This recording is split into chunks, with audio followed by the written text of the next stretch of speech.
Սոֆիա, Ցար Բորիսի փողոց, թիվ 92 տուն։ 1922 թվականից սկսած այս էր Գարեգին Նժդեհի նոր հասցեն։ Թողնելով հայոց լեռները, Սյունյաց արծիվը վստահ էր, որ Զանգեզուր Սյունիքն այլևս Հայաստանի անբաժան մասն է։ Պարտադրված բռնեց տարագրության ճամփան։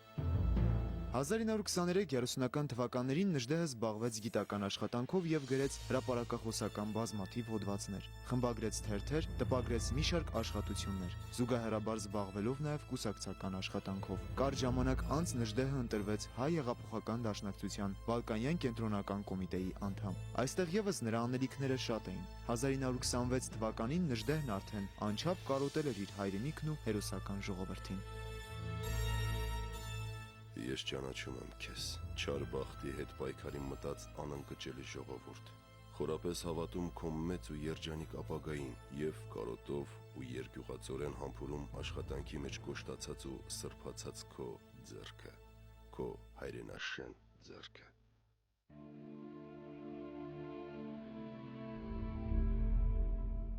«1933-34 թվականներին դաշնակցության առաջադրանքով Գարեգին Նժդեհը մեկնեց Ամերիկա, որտեղ էլ կազմակերպեց ցեղակրոն ուխտերի դաշնակցական երիտասարդական կազմակերպությունները։ Նժդեհը կարևորագույն խնդիր էր համարում սփյուռքահայ երիտասարդության դաստիարակությունը ազգային հայրենասիրական ոգով։ Ցեղակրոնության նպատակ Նժդեհը հռչակում է հետևյալը. հայությունը հոգևոր եւ քաղաքական անտուն անտիրությունից փրկել, դարձնել հայրենատեր։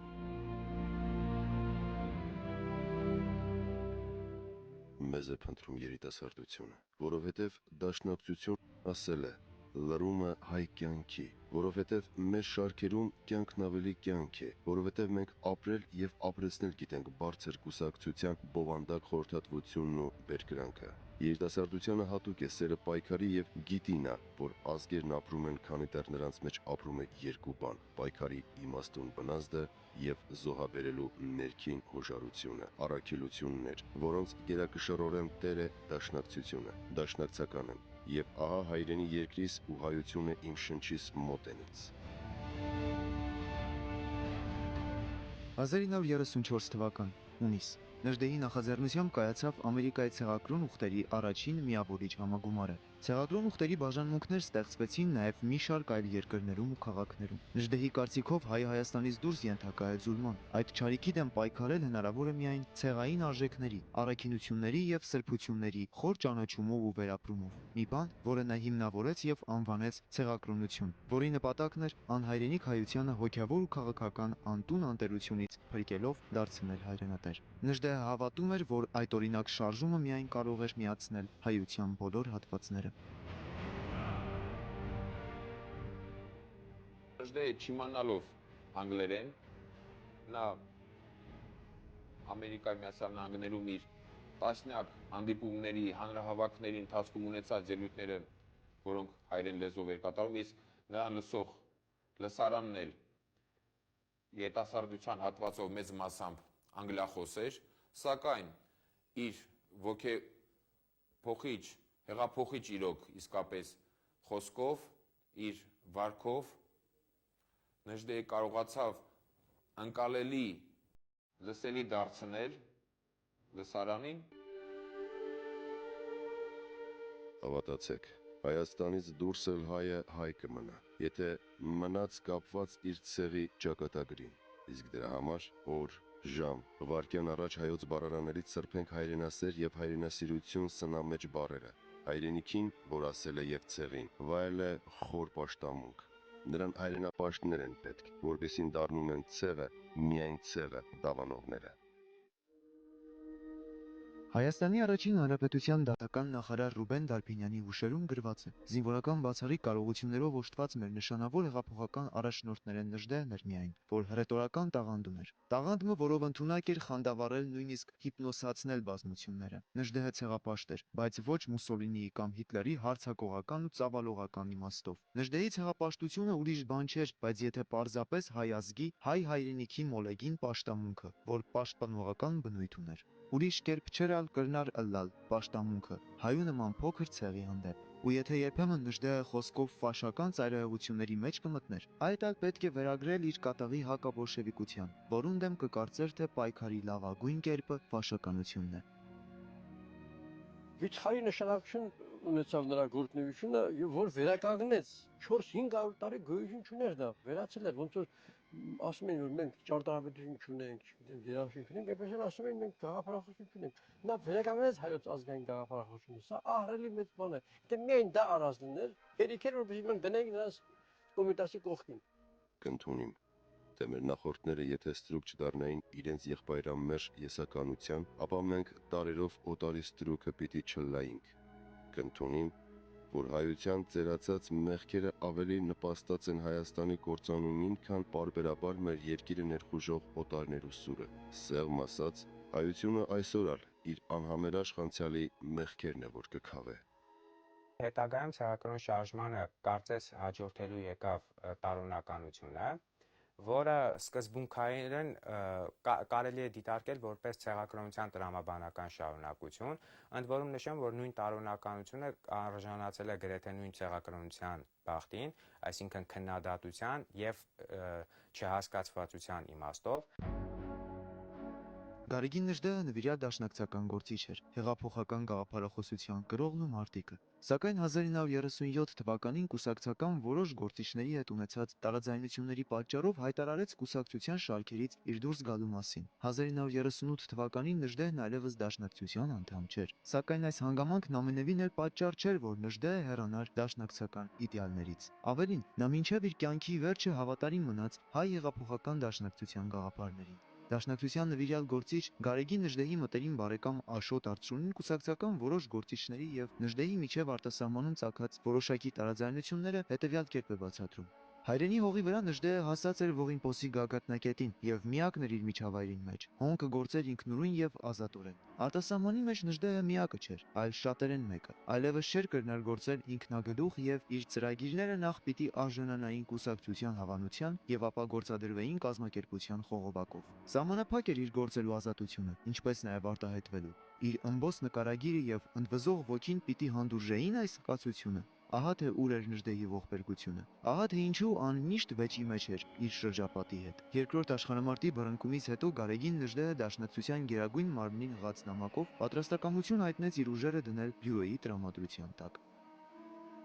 Դաշնակցության գերագույն մարմնին։ Ճիշտ է, որ ես հեռացել եմ մեր կուսակցությունից, բայց կուսակցությունը չի հեռացել ինձնից։ Նա միս եւ ոսկոր է, որքան ատեն, որ շնչում է։ Պատերազմ է։ Կենաց եւ մահու պայքար կարող է լինել, որից կարող է տուժել կամ շահել մեր ժողովուրդը։ Չգիտեմ, թե ինչն է ձեր ворթեգրած ուղի։ Ինչ որոշում եք տված լինեք, ես իբրև հայ եւ հայ սպա իմ անձը եւ իմ սուրը դնում եմ ձեր տրամադրության տակ։ Երկրորդ աշխարհամարտին նա տարիներին վիթխարի դեր է ունեցել։ Վիթխարի։ Ահագին մարդկանց փրկել է կործանումից, փրկել է ոչնչացումից։ Նա կարողացավ հասարակական կարծիք գոյացնել Գերմանիայում, որտեղ թուրքերը ուզում էին հայերին հավասարացնեին հрьяաների հետ, ասեին նույն բանն են սրանք, բան նա ցույց տվեց, որ հայերը արիացի են, հрьяաները այդ ինչ գործ ունեն։ Եվ նա կարողացավ ոչ թե ինքը ասել, այլև մի 2-3 հատ գիտաժողովներ կազմակերպեց հենց Գերմանիայում եւ գերմանացի գիտնականների մասնակցությամբ նաեւ եւ տպագրեց գրքեր, 1-2 գերմաներեն գրքեր եւ փաստորեն հասարակական կարծիք գոյացեց, փրկեց բազմաթիվ հայերի, որոնց տանելու են ոչնչացնել։ Երկրորդ համաշխարհային պատերազմի եւ դրան նախորդող տարիներին հայերի ոչ արիական ժողովուրդ լինելու մասին ֆաշիստական քարոզչությունը յուրահատուկ խնդիրներ դրեցին հայ հեղափոխական դաշնակցության եւ մասնավորապես եվրոպական երկրների կուսակցական կազմակերպությունների ու գործիչների առջեւ։ Այս հանգամանքը պատճառ դարձավ, որ Նժդեհը եւ ուրիշ ազգային գործիչներ Արտաշես Աբեղյանը Դրոն եւ ելի շատերը գործակցեն գերմանական իշխանությունների հետ։ Նպատակը հայության պաշտպանությունն էր ֆաշիստական վտանգից։ Նժդեհն անձամբ հույս ուներ, թե Գերմանիան կարող է պատերազմել Թուրքիայի դեմ եւ իր հավաքագրած հայերին հնարավոր կլինի օգտագործել այդ ուղղությամբ։ 1942-1943 թվականներին Նժդեհը նաև հայկական ազգային խորհրդի կազմում էր, վերջինիս Ազատ Հայաստան պաշտոնաթերթի փոխխմբագիրը։ 1943 թվականին, երբ ակնհայտ դարձավ Գերմանիայի պարտության անխուսափելիությունը, Նժդեհը հետ քաշվեց համագործակցությունից եւ վերադարձավ Բուլղարիա։ Այստեղից Նժդեհը որդուն Վրեժին գրում է. Զավակս, հերու հայրենի լեռներից ես սովորեցի թքել ինձ թշնամանալ նախանձոտ տգիտության ու չարության վրա թքել ու անցնել։ Քեզ սակայն պիտի չհանձնարարեմ այդ վարքագիծը։ Դու աշխատիր ավելի զորավոր լինել, քան եղավ հայրդ։ Դու սովորիր ծիծաղել մարդկային վատությունների վրա ու անցնել անցասում։ Օհ, ուր էր թե գետ քո սերունդը ազատ մնար անհայրենի կյանքի անեծքից եւ արդար փառքը առյուծի մորթին դու փնտրեիր հայրենի ազատ եւ անկախ աշխարհում միշտ գիտակցելով, որ հազարիցս լավ է պատմական մի գործ կատարել թեկուզ 1000 թշնամի շահելով, քան մարդկային չարությունից զերծ մնալու գնով դուրս մնալ պատմությունից։ Համբույրներով քո հայր Նժդե։ 1944 թվականի հոկտեմբերին Սոֆիայում Նժդեհը ձերբակալվում է ԽՍՀՄ Սմերշ հակահետախուզական մարմնի կողմից։ Նույնիսկ բանտային պայմաններում Նժդեհը փորձում էր համագործակցել խորհրդային իշխանության հետ Հայաստանի եւ հայ ժողովրդի շահերին ծառայելու համար։ Նա ծրագրեր էր առաջարկում Թուրքիայի դեմ խորհրդային միության հնարավոր պատերազմում, որը սպասվում էր հաղթանակից անմիջապես հետո գործողությունների եւ իր անձնական մասնակցության վերաբերյալ։ Հարազատներին գրած նամակում Նժդեհը գրում է. Իմ սիրելի Լևոն եւ Փարանձեմ, 1944 թվականին առաջնորդվելով բարձրագույն հայրենասիրության հրամայականով Բուլղարիայից չհեռացա, թեև գերազանց հնարավորություններ ունեի ուզածս ափին անցնելու Շվեյցարիա։ Մնացի, որպեսզի խորհրդային բանակի հրամանատարությանն առաջարկեմ իմ կարողությունն ու ուժը մեր ժողովրդի սպանդը իրականացրած ավատատիրական Թուրքիայի դեմ պայքարելու համար։ Ինձ տեղափոխեցին Մոսկվա։ Այդպես կամավորաբար ես հայտնվեցի բանտում։ Այդպես սկսվեց իմ ողբերգությունը։ Չեմ զղջում իմ հայրենասիրական արարքի համար, չէ՞ որ իմ ամբողջ կյանքը պայքար է եղել Թուրքիայի դեմ։ Ինչ արած, ճակատագիր է։ Ինքը իր երբ որ հարցակնությունների մեջ ասում է, ես դաշնակցական եմ։ Ճիշտ է, դուրս եմ եկել կուսակցությունից, բայց դաշնակցությանը հայրենատիրություն է քարոզում։ Ես այդ գործի մեջ եմ։ Բազմապիսի խոշտանգումներից հետո, հենվելով պետանվտանգության մարմինների սարքած գործի վրա, հակասովետական գործունեության եւ Գերմանիայի հետ համագործակցելու մեղադրանքներով 1948 թվականի ապրիլի 24-ին Նժդեհին դատապարտում են 25 տարվա բանտարկության։ Ստալինին գրած իր 1948 թվականի հունվարի 10-ի նամակը որևէ կասկած չի թողնում, որ սովետները Նժդեհին Բուլղարիայում իրոք համագործակցություն են խոստացել ամենաբարձր ղեկավարության Ստալինի անունից, բայց հետո հենց այդ իսկ ղեկավարության ցուցումով էլ նրան բանտարկել են։ ԽՍՀՄ նախարարած խորհրդի նախագահ Ստալինին Գարեգին Տեր Հարությունյանից։ Իմ գործ ուղարկված է Մոսկվա։ Ես երկու բան չէի սպասում։ Առաջին, որ այն բանից հետո, երբ խորհրդային իշխանությունների հետ ընդհանուր լեզու գտնելու նպատակով մնացի Սոֆիայում, ինձ կձերբակալեն, եւ երկրորդ, որ ինձ դատի կտան։ Դատական օրենսգրքի հետ միասին ու դրանից ավելի վեր կա ասպետական չգրված օրենքը, որը անտեսելու դեպքում վերանում է ամեն մի վստահություն մարդկանց եւ ժողովուրդների միջև, քաղաքացի գեներալիսիմուս։ Չհեռանալով Սոֆիայից ես ցույց տվեցի բարձր հայրենասիրության ընդգրկում եւ խորհրդային իշխանության հետ հաշտվելու անկեղծ ցանկություն։ Հավատում եմ, որ իմ ասպետությանը կպատասխանեն ասպետությամբ։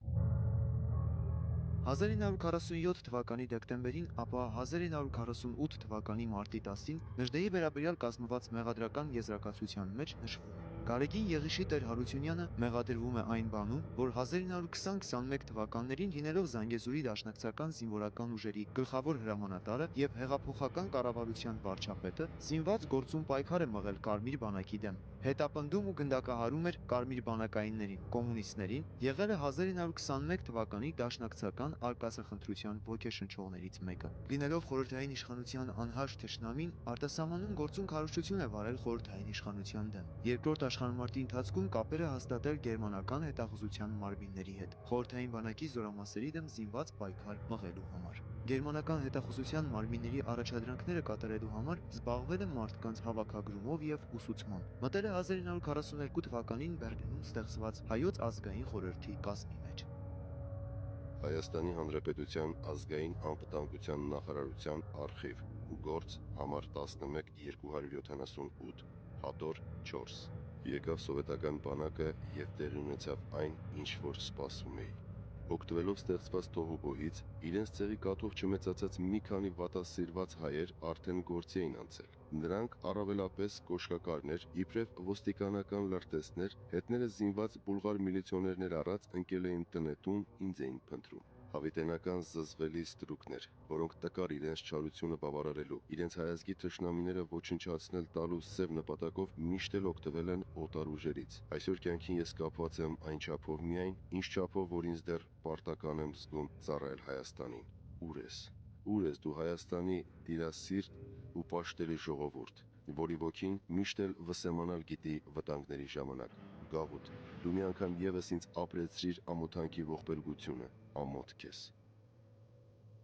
Բանտարկության տարիները Նժդեհն անցկացրել է անասելի դաժան եւ անմարդկային պայմաններում։ Ենթարկվել է բազմաթիվ խոշտանգումների, սակայն արդյունքում չի ոգեսպառվել եւ շարունակել է իր ստեղծագործական եւ ազգանվեր գործունեությունը։ 11 տարի շարունակ խորհրդային տանջարաններում հոգեկան ու մարմնական անլուր կտանքների ենթարկելուց սկսած վերջացրած զանազան անձանց գաղտնի հանձնարարությամբ նրա բանտախուցն ուղարկելով, սովետներն ամեն գնով փորձեցին նրան համոզել գոնե ձևականորեն զղջալ այն արարքների համար, ինչում մեղադրում էին մեծ հային։ Նժդեհը գրում է. Սկսեցին ամենաաղավոր խոշտանգումներ, որ կարող է հնարել միայն դաժանամոլ միտքը։ Ինձ արգելեցին ակնոց դնել։ Ամեն 5 րոպեն մեկ լսվում էր հերթապայի սպառնալի բղավոցը։ Դուք քնած եք։ Ինձ ցերեկները ոչ պարկել էին թույլատրում, ոչ ննջել։ Այդպես ամբողջ օրը ես ստիպված էի մահճակալին շղթայվայցի նման մնալ, դեմքով դեպի դռան դիտանցքը։ Որպեսզի ինձ զրկեին քնից, հարցաքննության էին տանում գիշերները եւ դիտավորյալ պահում էին մինչեւ լուսաբաց։ Ինձ հարցեր տալու եւ պատասխանը գրելու փոխարեն արձանագրություններ էին հորինում։ Բարձր ջերմություն ունեի եւ ահավոր հոդացավ էր։ Բժիշկ խնդրեցի, չհրավիրեցին։ Նյարդերի ծայրահեղ լարումից ուշաթափվեցի։ Այդ անգամ իմ տանջանքները տևեցին 19 ժամ։ Իմ նկատմամբ կիրառում էին միջնադարյան հնարքներ, ինձ ահաբեկում էին ընտանիքիս ոչնչացմամբ, ամբողջ 4 տարի ինձ վախեցնում էին, թե կկտրեն լեզուս։ Միաժամանակ նա ամենևին չընկճվեց եւ չնայած իր ծանր անասանելի առողջական վիճակին կարողացավ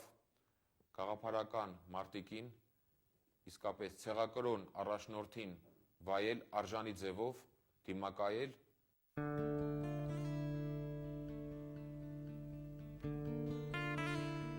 1953 թվականի ամռանը Վլադիմիրի բան տեղափոխվելուց առաջ Հայաստանի Խորհրդային Հանրապետության պետական անվտանգության նախարար Կորխմազյանի ուղեկցությամբ Գարեգին Նժդեհին ավտոմեքենայով ցույց տվեցին Երևանը, կատարված աշխատանքները։ Հիշյալ պտույտի ուղեկցող ականատեսներից մեկի հուշերում կարդում ենք. այդ պողպատյա կամք ունեցող մարդը, երբ մոնումենտի բարձունքից նայում էր Երևանին ու Արարատին, հուզվեց ու ինձ թվաց, թե աչքերը խոնավացան։ Նա մեզ խնդրեց թույլ տալ, որպեսզի մի քիչ հող վերցնի հետը։ Այդ հողը նա թաշկինակի մեջ պահում էր ծոցում։ Որոշ նամակների միջոցով մենք ինֆորմացիա ենք իմանում առայն, որ ասենք անգամ հաց ուտելու ժամանակ, երբ որ մի անգամ տունը թակում է մի ընչազուրկ եւ օգնություն է խնդրում, հա, նա իր նոր ձեռք բերած, ասենք, վերնաշապիկն է նրան նվիրում, կամ ասում է հաց ուտելու ժամանակ կարող է անգամ պահի տակ մտածմունքներից սկսել արցունք աչքերին գալ, այն մտածմունքներից, որ ինքը սեղանի առջև կարողանում է, հա, համապատասխան քաղցը հագեցնել, մինչդեռ կան մարդիկ, ովքեր դրա հնարավորությունը ընդհանրապես չունեն։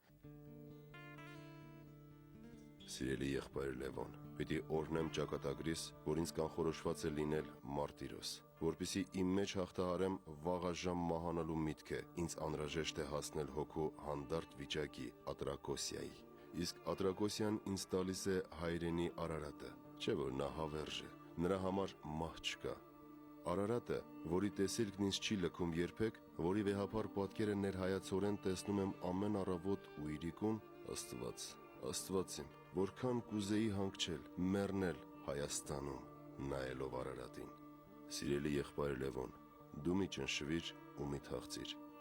Ինձ վիճակված է եւ ես կմեռնեմ իբրև նահատակ, ինչպես մեռնում են մահը զգետնած մարդիկ։ 11 տարի Նժդեհն անցկացրեց Մոսկվայի, Վլադիմիրի, Երևանի, Տաշկենտի, ապա նորից Վլադիմիրի բանտերում։ Նժդեհը անչափ շատ էր կարոտել Հայաստանը, հային, իր հարազատներին, իր պաշտելի Էփիմեային եւ իր միակ որդուն Վրեժին։ Նժդեհը մի սրտարուժ պատմություն է հիշում իր բանտային նամակներից մեկում, գրելով. Մոր հիվանդության պատճառով Վրեժին ես էի խնամում։ Նա այնքան էր կապված ինձ, որ երբ հարկ էր լինում, որ բացակայի մորմոքում էր, ցավագնորեն զգայուն ու բարի էր։ Շոկոլադի համար ստացած դրամը նա բաժանում էր աղքատներին։ Մի անգամ նրան տարա կինո, խաղում էին ֆրանսիացի լավագույն դերասանները Քրիստոսի կյանքը շարժանկարում։ Երբ սկսեցին մտրակել Քրիստոսին, վրեժը սկսեց զայրագին գոռալ. «Ինչու են նրանց էցում»։ Ես ստիպված էի դուրս գալ դահլիճից։ Նա ինչպես կդիմանա իմ 11-ամյա բացակայությանը։ Պատճառներից մեկը, որ ես ողջ եմ, նրան մեկ անգամ եւս տեսնելու եւ գրկելու հույսն է։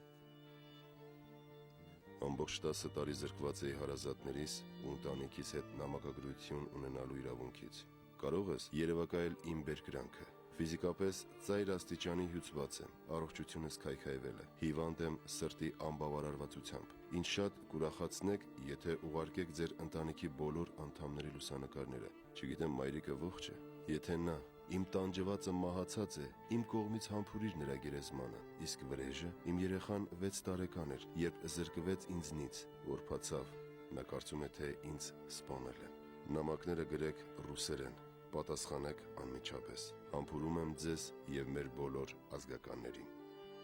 Բանտում անցկացրած տարիներին համայնավարները բազմիցս փորձեցին Նժդեի հնարավորություններն օգտագործել դաշնակցության դեմ նորանոր դավեր կազմակերպելու եւ մի շարք կուսակցական գործիչներին ծուղակը գցելու համար։ Սակայն Նժդեն անդավաճան մնաց իր սկզբունքներին, ենթարկվելով նորանոր խոշտանգումների։ Նա չդավաճանեց այն գաղափարախոսությանը, որի կրողն ու ջահակիրն էր դարձել դեռևս 17 տարեկանից։ Նամակ Սիմոն Վրացյանին։ Սիրելի Սիմոն, գիտեմ, տեսնելով ձեռագիրս պիտի խռովես հոգով։ Նժդեհը կենթանի, հավատալ։ Այո, ձայնս գալիս է ոչ թե գերեզմանից, այլ բանտից, ու ինձ վիճակվել է ապրել կյանքն ու մահը իրար խառնած, անտրտունջ, քանզի սեփական ձեռքով ես հարթեցի իմ զնդանի ճամփան, հաստատելով արևելքի հին խոսքը, թե ամեն մարդ ինքն է կառուցում իր բանտը։ Գիտես, սիրելիս, որ կյանքում իմ ուրախությունն ու վիշտը մի հատիկ անուն ունեին՝ Հայաստան։ Երբ կյանքիս մայրամուտին ինձ չհաջողվեց իբրև զորական կռվել ու մեռնել հայ հողի համար, վճռեցի մեռնել բանտում իբրև նահատակ։ Այս ապրումներով 1948-ի ամռան փոխադրվեցի հեռավոր հյուսիս, ուժասպառ էի, բայց ոչ ոգեսպառ։ Ապրում էի նահատակի կրքոտությամբ եւ ուրախությամբ, ճիգ էի անում, ինչպես եւ այժմ մնալ ոտքի վրա եւ մեռնել գիրքը ձեռքիս։ Եղել է չափազանց ընթերցասեր։ Դրա մասին վկայությունները բազմաթիվ են։ Իր ընթերցասիրությունը նաև Վլադիմիրի բանտում գտնվելու տարիներին է, երբ որ Արմեն Սևանի հետ, Հովհաննես Դևեճյանի հետ գտնվել է Վլադիմիրի բանտում, Դևեճյանը բանտարկյալի հուշերը աշխատության մեջ նշում է, որ լինելով չափազանց ընթերցասեր, նա բանտի գրեթե ամբողջ գրադարանը ընթերցել էր։ Շատ է սիրում ընկերաբանական գրականություն, հոգեբանական գրականություն, նաև փիլիսոփայական գրականություն։ Ես բնավ չեմ մտածել նահանջի մասին, որովհետև սովորություն եմ ունեցել օրհասական վայրկյաններում դիմել իմ խղճին, հարցնելու իմ ներքին դատավորին, ինչպես են վարվել ծանր վիճակներում Վարդաններն ու Դավիթ բեկերը։ Մեռնել, բայց հաղթել։ Կուզեի, որ նման դեպքերում այն բոլոր ղեկավարները, որոնց ապագայում պիտի վիճակվի բարել մեր ցեղի ինքնապաշտպանության սրբազան գործը, հետևյալ կերպ վարվեին. մեռնել, բայց չզիջել հայոց լեռնաշխարհը։ Խորհրդային տարիներին հասկանալի պատճառներով Նժդեի անունը խստորեն արգելված էր։ Նժդեն ներկայացվում էր խորհրդային մտածելակերպի ստերեոտիպներով, որպես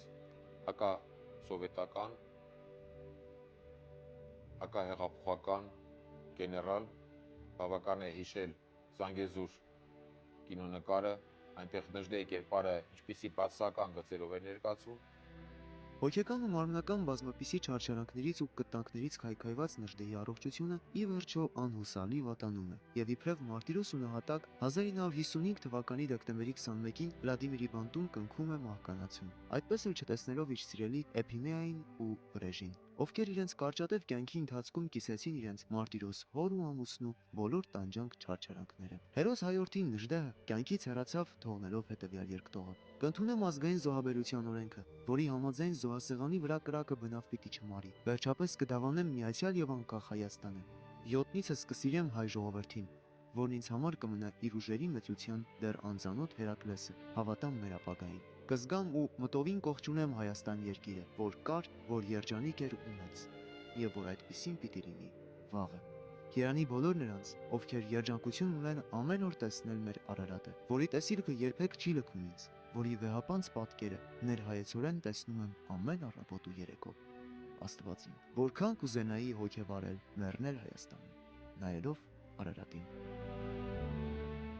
1992 թվականին Նժդեհի դատական գործը վերանայվեց եւ նա լիովին արդարացվեց։ Դեռևս խորհրդային իշխանության տարիներին Նժդեհի աճյունը գաղտնի բերվեց Հայաստան եւ հետագայում հողին հանձնվեց Եղեգնաձորի շրջանի Սպիտակավորի վանքի բակում։ Իսկ մինչ այդ աճյունի մի նշխար տեղ գտավ Նժդեհի համար շատ հարազատ Խուստուփ լեռան լանջին։ Նժդեհն ընդմիշտ իր ժողովրդի հետ է, որին նա նվիրեց իր ամբողջ գիտակցական կյանքը։